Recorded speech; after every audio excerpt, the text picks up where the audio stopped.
I am a firm believer in a parental spidey sense, right? A parent that thinks something is off most times is correct. And if a parent is feeling that something in school is not quite going right, one of your rights is to put in a referral for special education evaluation.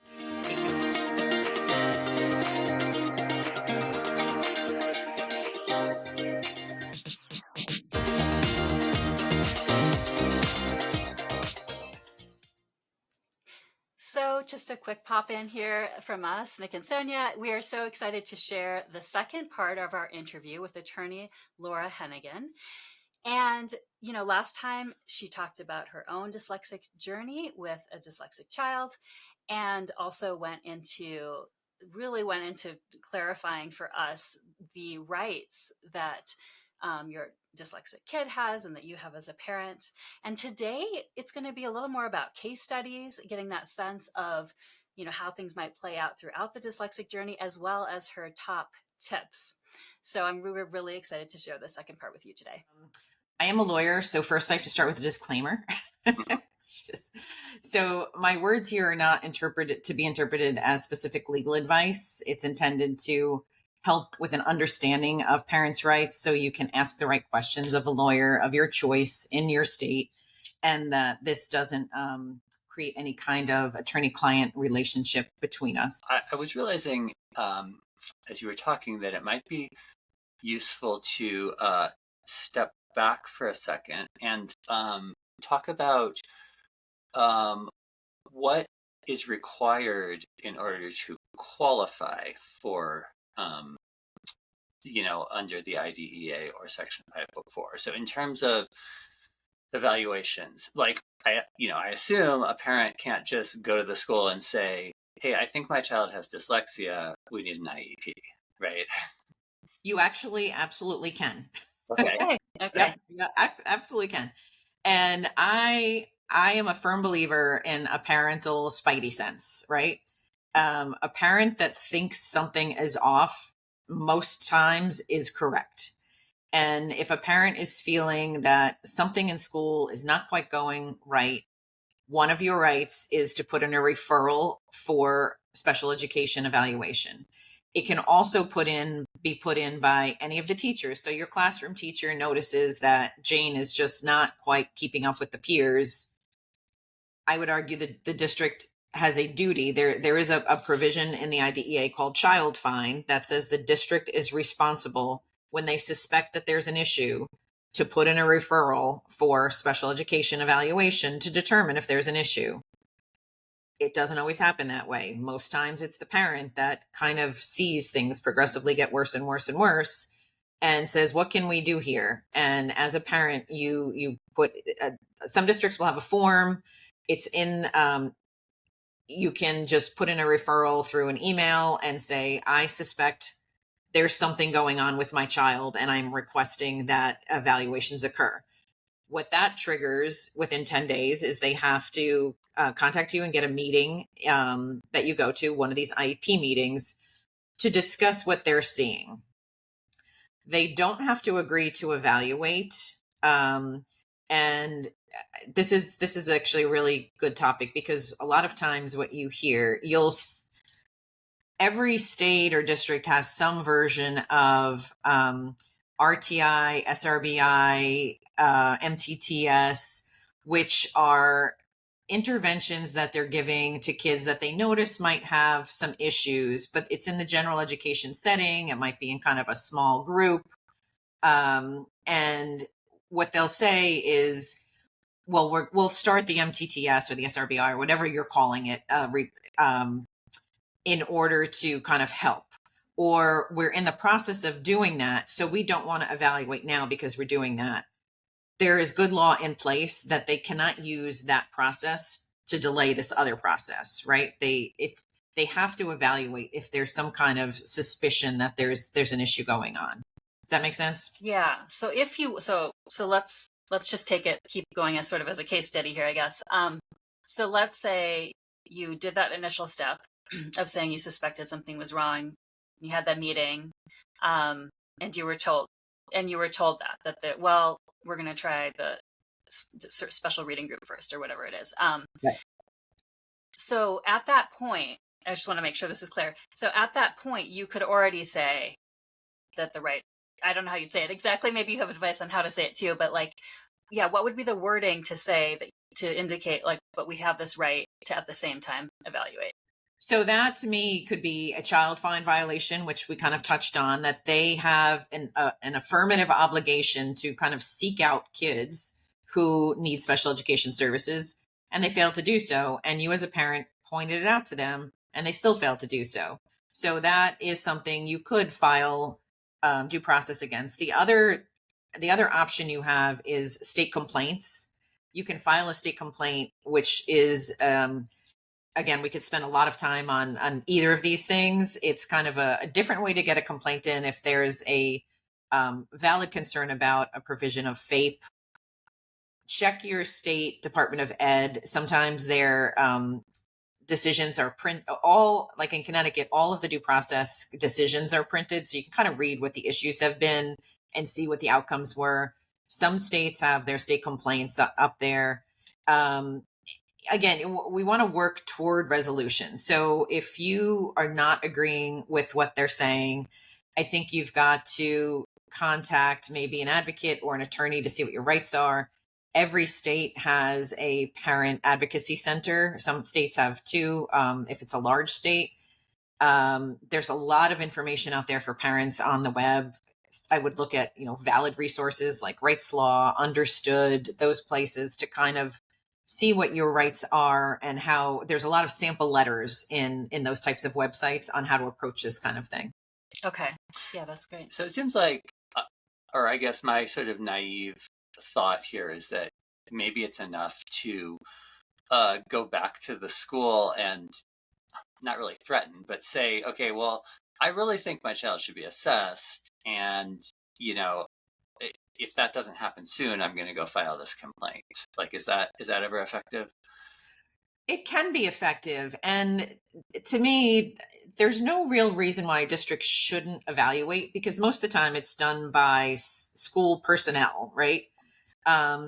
Your other option is to go out and get an independent evaluation of your own. So you go and you pay somebody to do an evaluation of your child, and you present that to the school district and say, we didn't agree with what you said. We got an evaluation and we want it to be considered. One of the issues with that is that the law states that the district has to consider any evaluation provided to them by the client, the parent. And there's no definition of what that means. They don't have to meaningfully consider it, right? They just said, well, we considered it and we disagree and we're not evaluating. So then you do have to kind of escalate to one of these higher parent rights in terms of, but again, I'd have the conversations. If you're dealing with a school principal, I would elevate it to a special education director of that school or of the district. A lot of parents elevate it to the superintendent. And in my opinion, that's not the right place to go.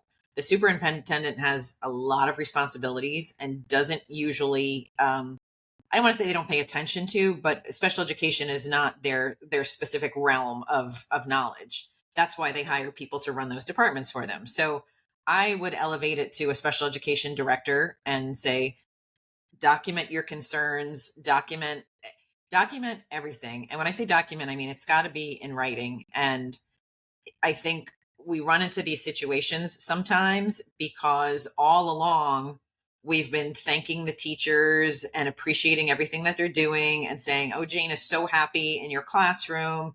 And then all of a sudden we're saying, oh, wait, there's a problem. And I know that teachers are an integral part of every child's life and parents' life, but parents need to stop thanking them for everything, in my legal opinion, right?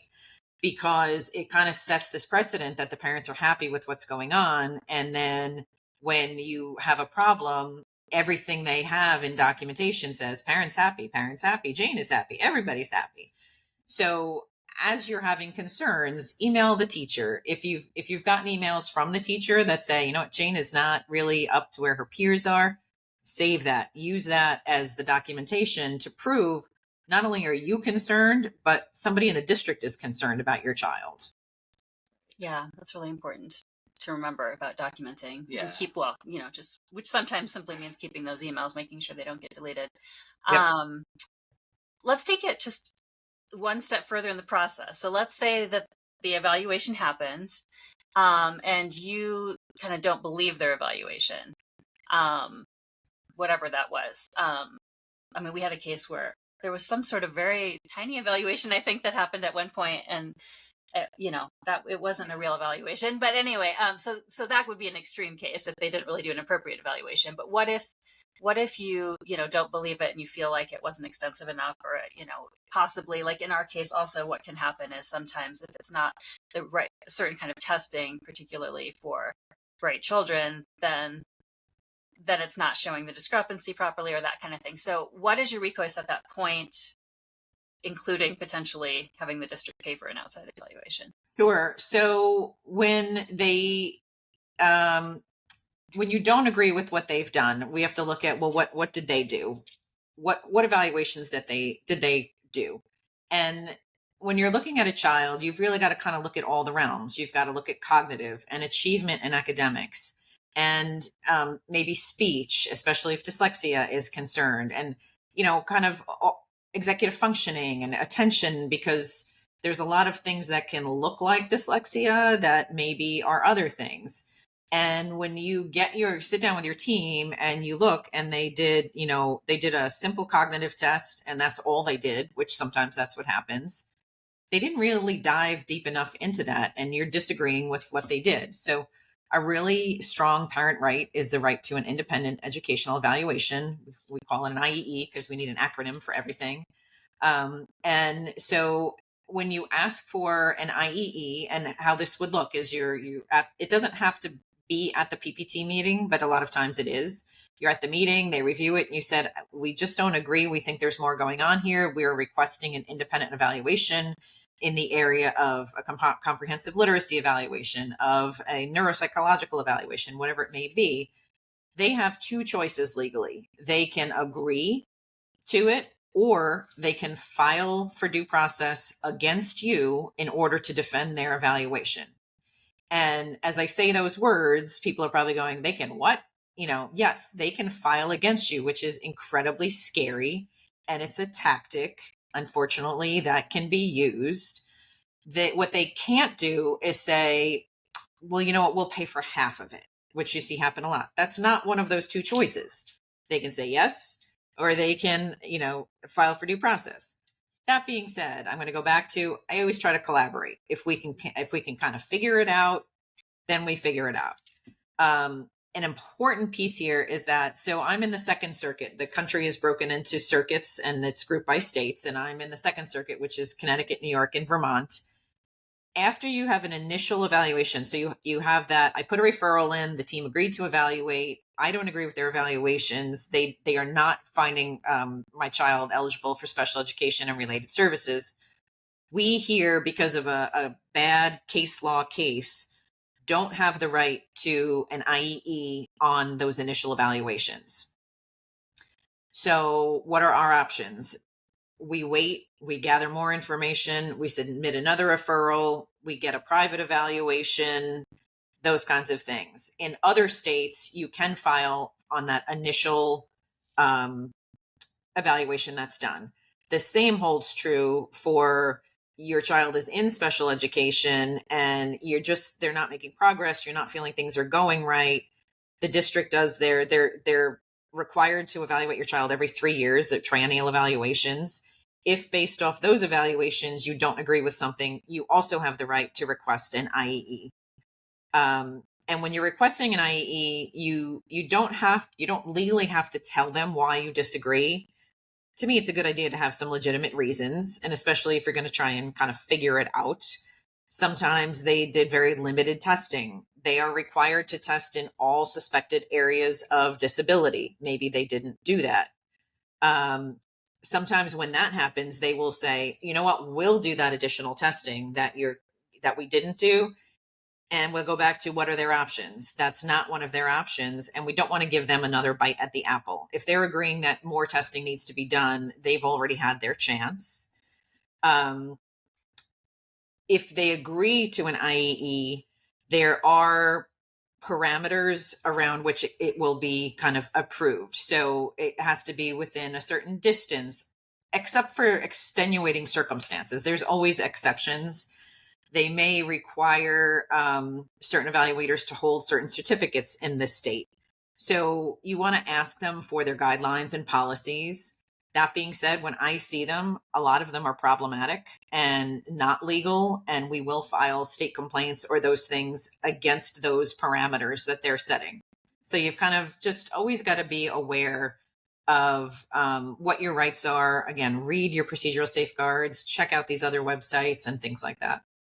Okay. And then I guess one final one along this case study trajectory. You started to mention this, that they're supposed to be evaluating every 3 years, and what about the progress? As a parent, like say you see that they're not making progress, or perhaps they're even telling you, but there's nothing being changed about it. Like, can you go in and like make a suggestion for the kind of learning help that they should be getting, or like how specific can you be there? Like before, as we mentioned before, as a parent, you are an equal member of that team. It is not always presented to you that way. And especially here, we're mostly virtual.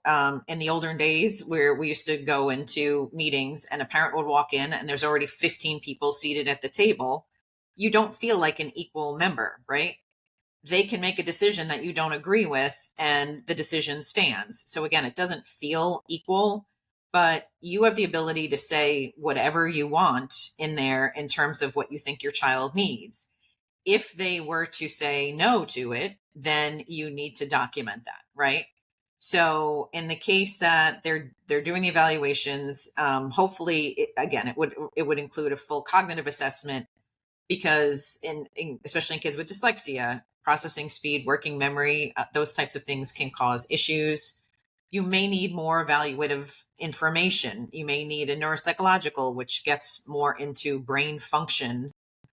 You may need a comprehensive literacy evaluation with an expert, not a special education teacher. Nothing against special education teachers, but there are people that have more diagnostic levels of expertise than a special education teacher. I think a good argument is if a kid's not making progress and you think they're doing the right thing, things like ADHD or auditory processing issues can mimic dyslexia in a lot of ways. And that's only going to be really parsed out with one of these more strategic evaluations. So I would point to my child's complex profile in requesting additional testing. And in terms of requesting it, I said sometimes it happens in a PPT. You can go home, you can think about it, and you can be like, you know what, we want to request this. You put in an email. You have 2 to 3 years, depending on your state, from the evaluation that you disagree with to request this. So in Connecticut, if you're doing triennials, it's basically until the next triennial you can disagree. I would say in practice, the closer you are to disagreeing with it, probably the better. And I think too, if your child's not making progress, you've got to look at what's being delivered. What reading instruction is being given? Many districts are still clinging to these programs that have really been debunked as not helpful for our dyslexic struggling readers. And this is where you need data. What is the teacher's training? How intensive are the services? Has your child been stuck in this SRBI, RTI for extended period of time? That's meant to be a short-term intervention. And if it doesn't work, you got to move on. So I think there's a lot of pieces to kind of point to or look at if you're not seeing progress.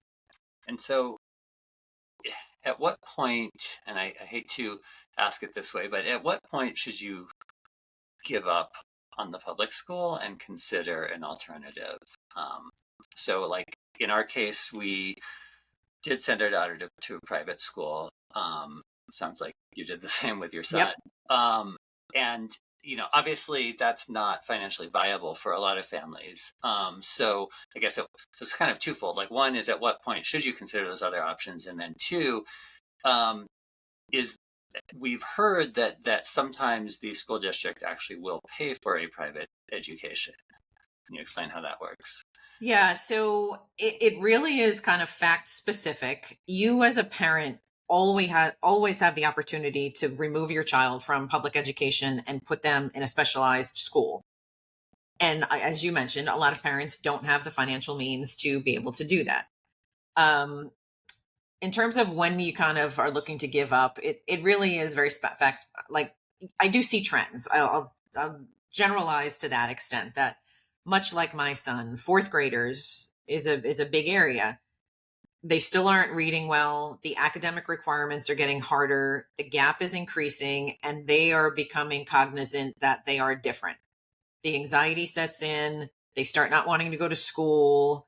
And as individualized as this is, that is a very frequent fact pattern that I see in clients. I also see a lot that, the research is there that once a child gets to third grade, if they're not reading well, they may always struggle. So you get parents who know this, and their first or second graders struggling, and they want to address it before we get to this period. And then we've got the high schoolers who have never been adequately programmed for, but have been able to compensate. So it's really, when you should give up. I think some really red flags are when you ask about the program the school is using, the training of the teacher implementing it, and you're not getting the answers that you want. They are using one of these debunked programs. Your teacher has a special education certificate, but they have no additional training in any of the structured literacy programs. And around here in Connecticut, we have a lot of teachers that go to like a 30-hour introductory course, and then the district will present them as trained. And in order to really be trained in any of these and be able to remediate dyslexia, we're talking about at least a 60-hour course and then 100 hours of observation under a fully trained person, and then additional hours. So it is, a year's process, not a weekend warrior kind of thing. So if you're pushing back against those kinds of things and you're not getting anywhere, it is absolutely time to consider another location where they may have specifically trained teachers. And dyslexia in most kids, 95% of children can learn to read. It can be remediated. We may be talking about going to a private school for a year or two or three, depending on how far behind your child is. And then your intent can be to re-enroll them in the public school system and have them finish out their education. So we're certainly not, condemning public schools for everything. But those early years are really important, and I think it's becoming clearer to parents that they need to move. The lack of ability of access to these schools is a problem. So then you mentioned, schools paying for it. There's kind of two ways you approach the private school sector. There are state approved special education schools that are approved by the state to implement programs through school districts. And a child can be placed at these schools through the IEP team, and the home district remains ultimately responsible. The private school implements the IEP at the private school, and the district is responsible for all tuition, all transportation costs. And in this case, you continue with all of the rights you had as a student who received special education and related services. In the alternative, there are private schools that are not state approved, where the parents enroll the student. We call these unilateral placements. So if you hear that term, that's what that means. It means you as a parent are enrolling the child in a private school. The public school may agree to contribute to the cost, usually through a settlement agreement. And in exchange for that contribution that they make, the parent has to waive some of the rights that they have. Generally, they're waiving that they won't come out after the school district. So you're not gonna place your child in a private school, and the district's going to agree to contribute to the tuition, and then you're going to file for due process.